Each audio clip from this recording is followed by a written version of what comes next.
This evening, first, is Uncle Sam picking sides? The U.S. ambassador shuts down claims of election interference in Guyana, clarifying her controversial comments on Azruddin Mohamed and sanctioned candidates. Plus, is it a case of highway hijack? The government moves in fast to dismantle an illegal business encroachment along the Mandela Eccles highway. Authorities says public infrastructure is not up for private grabs. Also, tragedy in Crabwood Creek. A 9-year-old boy is struck and killed by a speeding car just moments after visiting a village shop. His grieving mother is demanding justice, and the authorities are calling for road safety to become a national priority. Meanwhile, pledges for peace. With elections weeks away, political parties unite to sign a code of conduct. But will the promises of unity hold in the heat of the campaign trail? And in the U.S., fighter jet production stalls. Workers who built America's military aircraft walked off the job, putting pressure on defense giant Boeing. All this and more coming up on Headline News Update. Stay with us.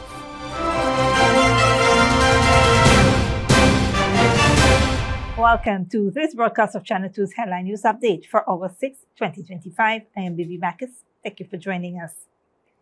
First up, the United States Ambassador to Guyana, Nicole Terriot, has firmly rejected claims that the U.S. is trying to influence the outcome of Guyana's September 1st elections amid growing controversy over the political candidacy of OFAC-sanctioned businessman Azruddin Mohamed.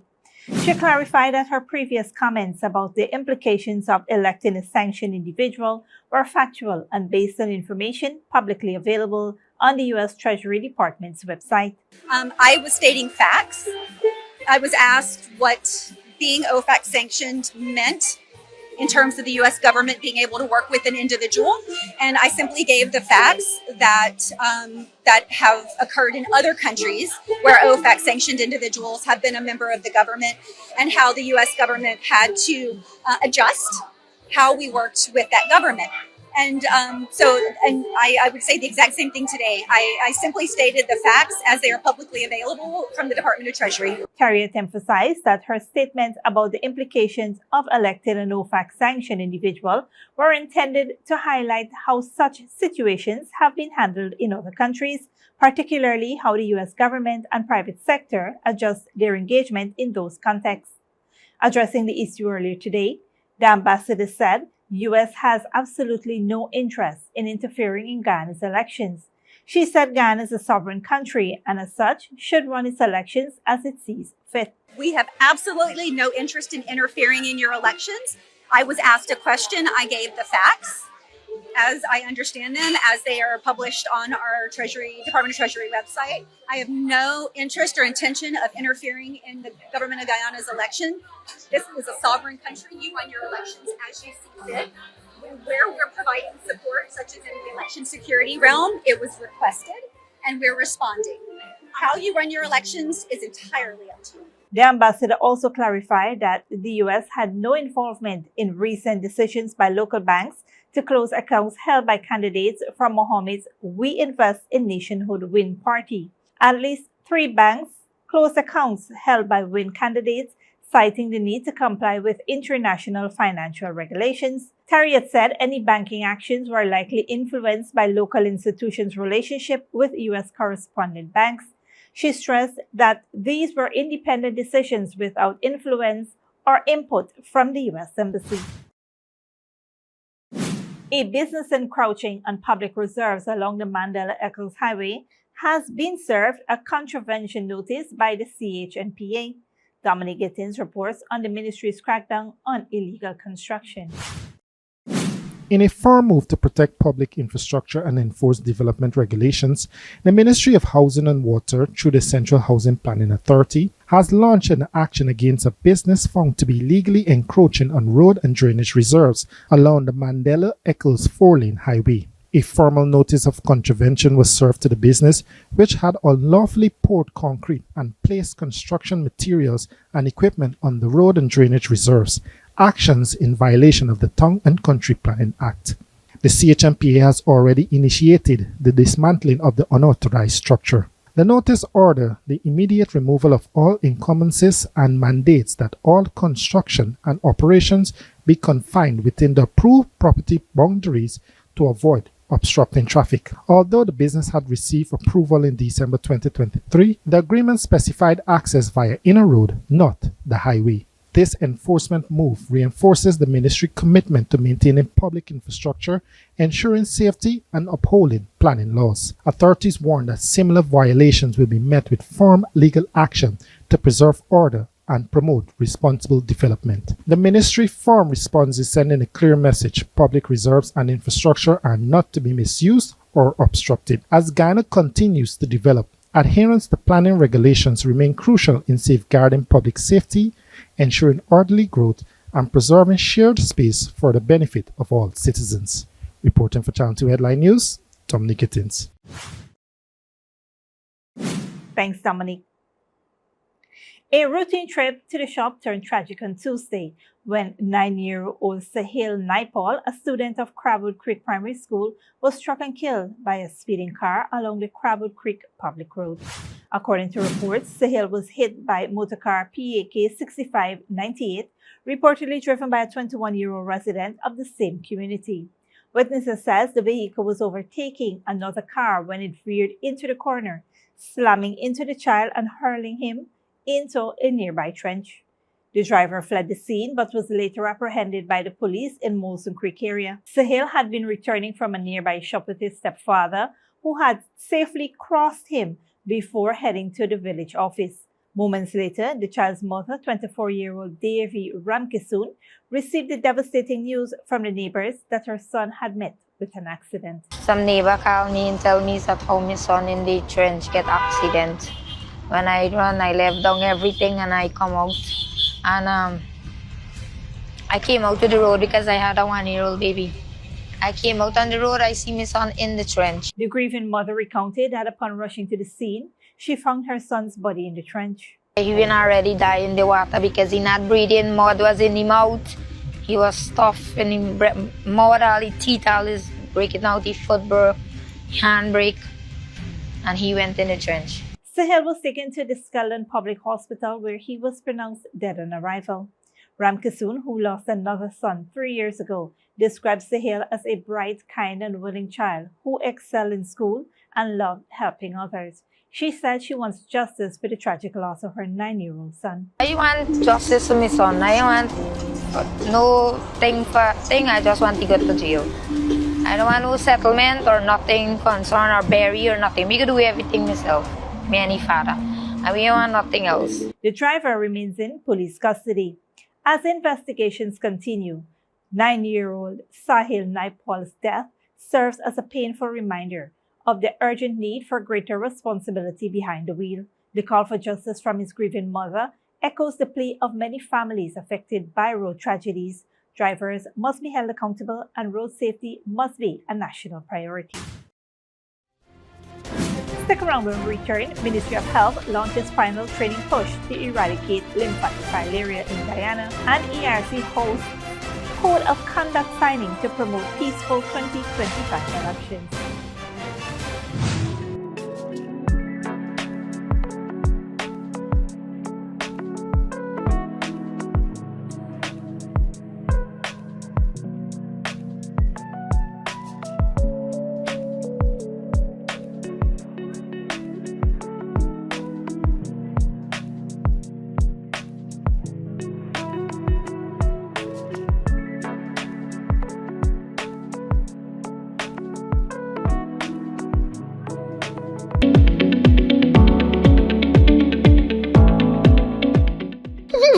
Man, why the two of y'all look so gloomy? Uncle Joe, you know thief man been in we house and thief all we valuables, including we ID card. Now election come around and we want to go vote. We ain't get no ID card to identify ourselves. Now we can't go vote. Well, you need to apply to GCOM to have your ID cards replaced. But you need not worry that you won't be able to vote because you don't have your ID cards. GCOM has put other measures in place to accurately identify voters like you who may not have the ID cards. But how they gonna do that? How they gonna know is we name on the list if we don't have ID to prove it? In addition to your ID card, voters can present their valid passports or valid driver's license if they have these. Really? But further, GCOM has placed your photograph alongside your name on a folio which will be at the polling station. And if you go to the polling station without a photo ID, you will be asked to state your name and address. The elections official will look at your face and then compare it with the photo alongside your name on the folio to confirm that they are the same. Then you'll have to answer some questions to verify your identity. If the election official is satisfied that you are the person who you claim to be, you will be allowed to vote after taking an oath of identity. So you get for voting? For more information, contact the GCOM on 225-02779 or visit www.gcom.org.gy. Sneakily with a gift of sight from Modern Optical Services. Let our professional team examine and prescribe what's best for your eyes. Common smiles make fashionable faces. See us for a full line of optical services, including brand name and prescription eyewear.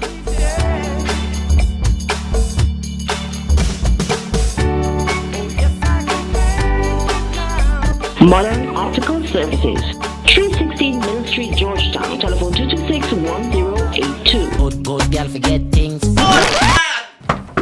What's the problem, Granny? I want money for borrow for those surgery. I was dancing and I fall and fracture my hip. If you need some quick money, you should check Lender's Jewelry and Pawn Shop. Lender's Jewelry and Pawn Shop, lot 238 South Road Border, Georgetown. Get jewelry made to order in just 72 hours. We also accept vehicles. Lender's, best rates, longest payback period. Boys, I get through. Plus, I could dance again. Lender's Jewelry and Pawn Shop. Welcome back. With elections approaching, 4 political parties have signed the ERCs Code of Conduct, pledging peaceful campaigning and unity. Dominic Gittins has more on this key moment for democracy.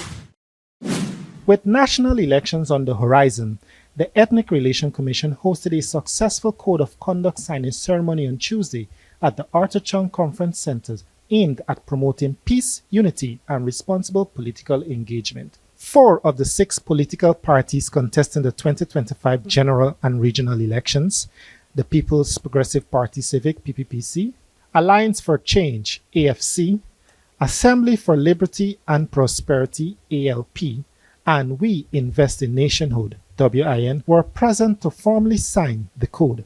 The event also saw participation from members of the diplomatic corps, election observers, and media representatives, underscoring the broad national and international support for peaceful democratic processes.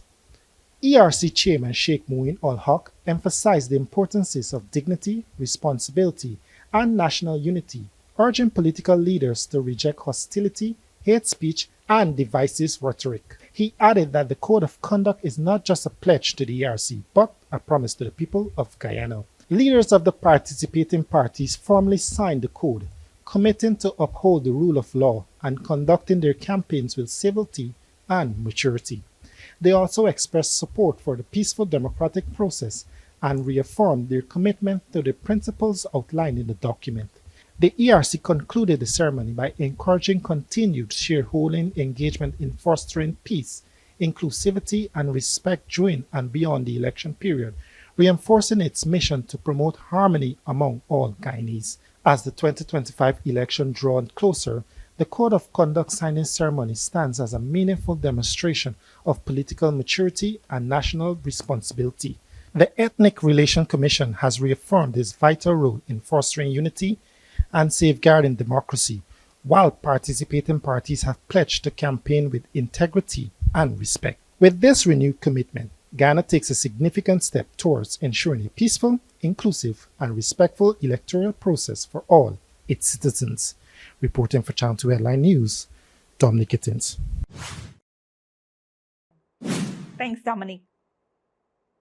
The Ministry of Health, in partnership with the Pan American Health Organization and World Health Organization, has launched the final round of training for mass drug administration campaign aimed at eradicating lymphatic filariasis in Guyana. Held at PAHO WHO's boardroom in Georgetown, the training equips health professionals with the skills to administer the triple therapy regimen ivermectin, diethylcarbamazine, and albendazole in regions 3 and 4, where the disease remains most prevalent. Minister of Health Dr. Frank Anthony highlighted the significance of the initiative, noting that Guyana has successfully eliminated filaria from 8 of the country's 10 regions.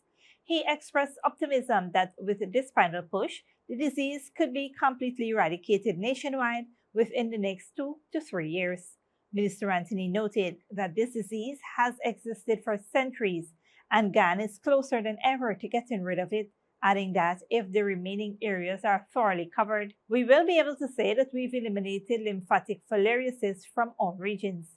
The campaign builds on previous mass drug administration efforts launched in 2019, 2021, and 2024.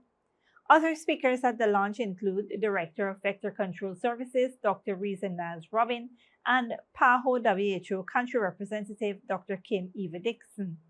Health officials emphasize the importance of training workers not just to administer the medication, but also to educate the public on its safety and benefits, ultimately contributing to the long-term health and well-being of communities across Guyana. As efforts intensify in the remaining regions, the Ministry of Health urges all citizens to support the campaign because a filaria-free Guyana means a healthier, stronger future for everyone.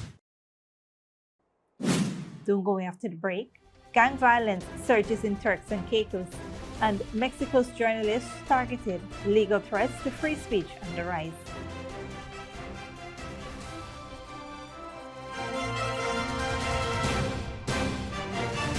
Good girl forget things.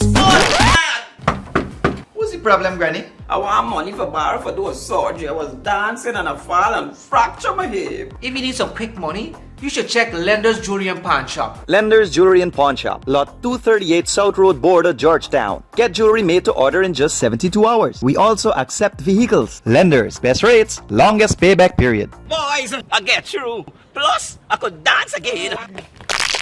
Lender's Jewelry and Pawn Shop. Sneakily with a gift of sight from Modern Optical Services. Let our professional team examine and prescribe what's best for your eyes. How smiles make fashionable faces.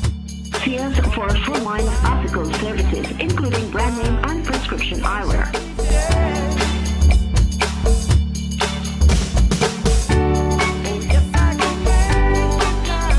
Modern Optical Services, 316 Middle Street, Georgetown. Telephone 226-1082.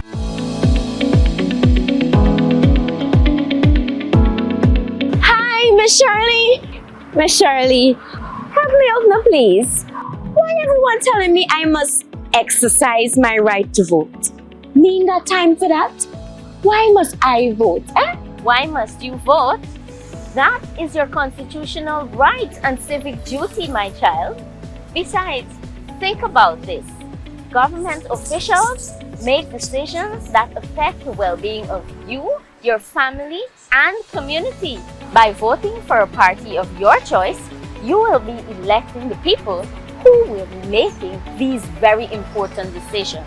If you don't vote, then you will allow the people who vote to choose government officials without your input. Those others may not share your views about issues that matter to you. Wait. Is so much voting means to me? And I the playing the fool? I definitely gonna vote on election day. For more information, contact the GCOM on 225-027729 or visit www.gcom.org.gy.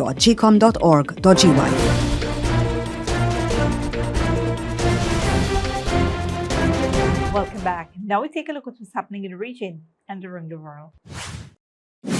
Good evening, I am Nikita Ford. Welcome to our regional and international news segment, which keeps you informed and up to date with a trending news story worldwide.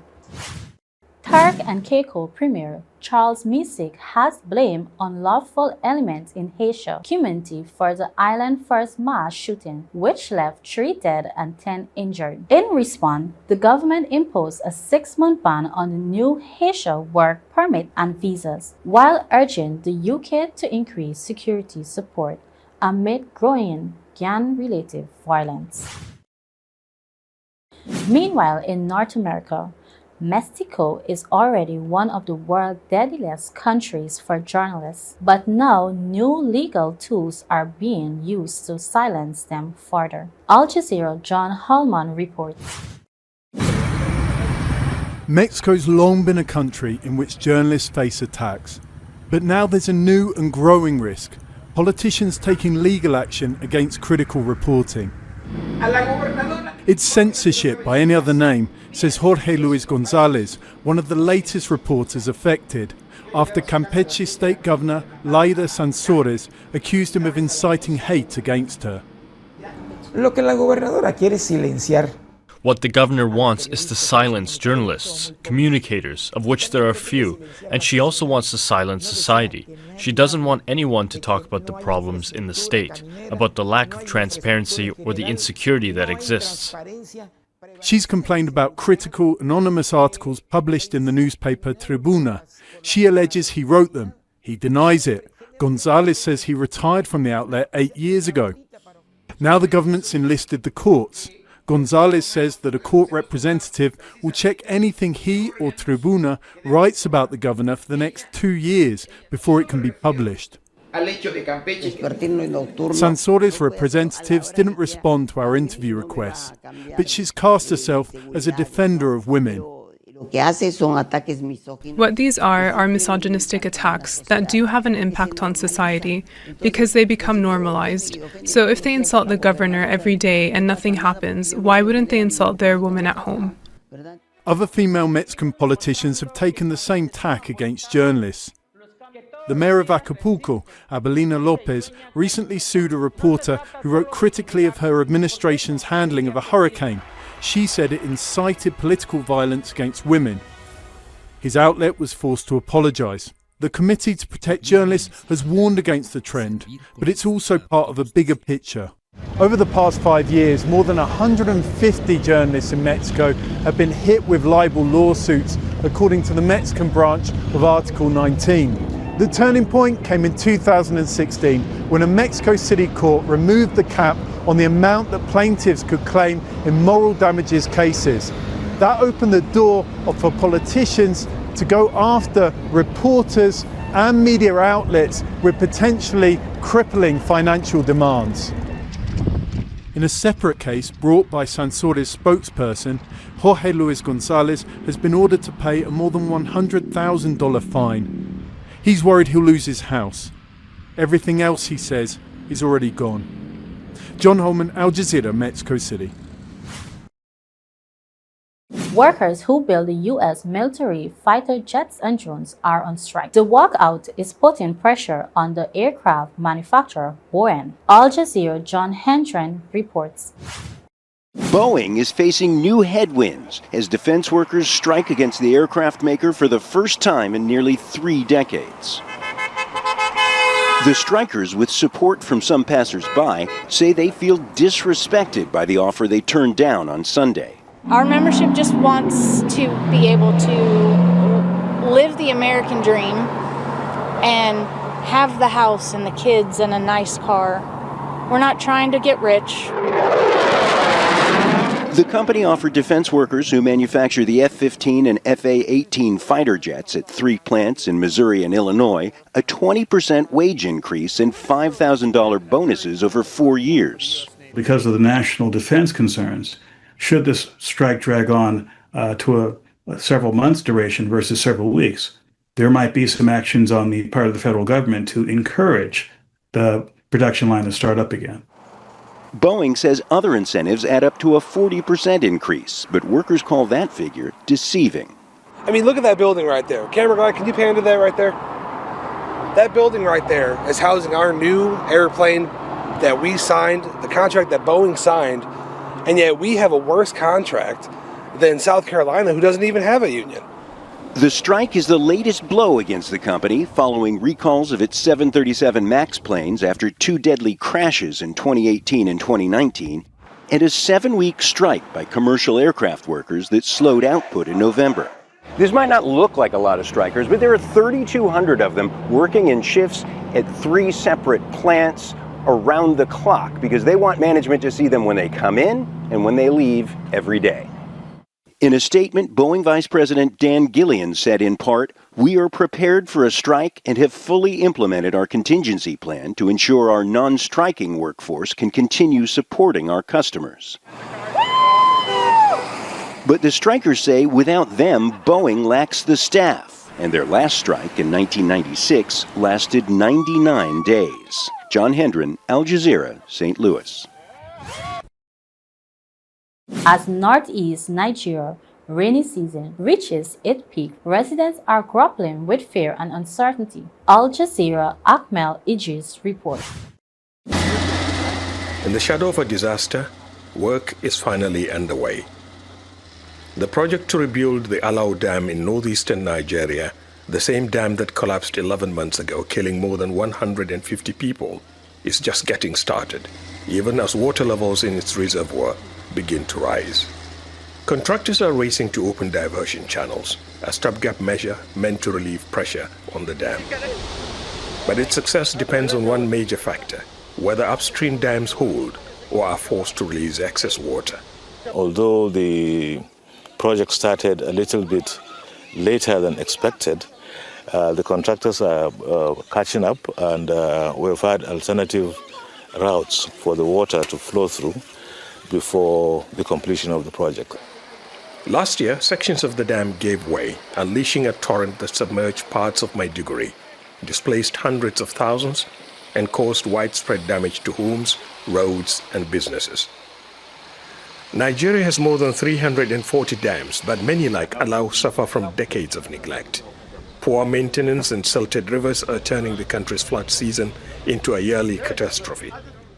Officials here say the damaged structure will be fixed in 24 months, assuring residents that they have nothing to worry about. But as the rainy season peaks, the city and villages downstream are bracing for what they say is likely to come, a flood more devastating than the one that hit last year.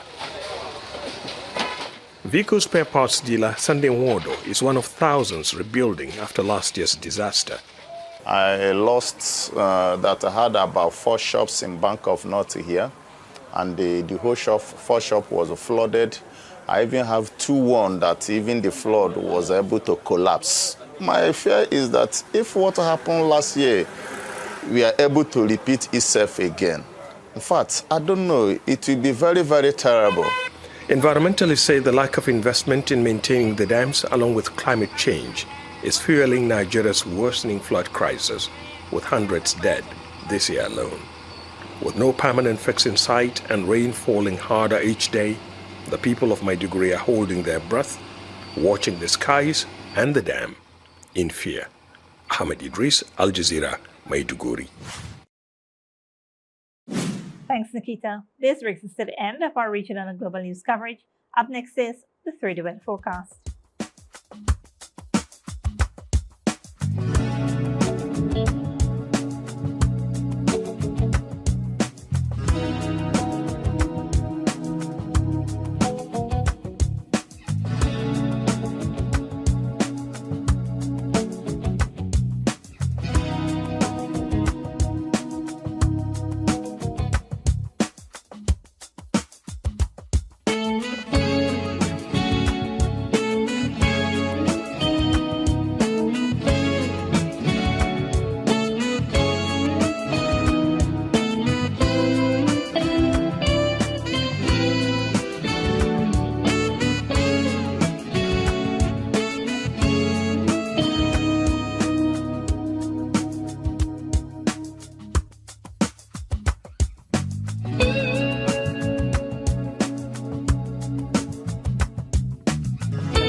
And that's FTV2 Headline News for this Wednesday evening. As we take our leave, we invite you to follow us on Facebook and YouTube. You can tune in tomorrow at 6:30 a.m. for a rebroadcast and at 7 p.m. for more news. Until then, please take care of yourselves and each other.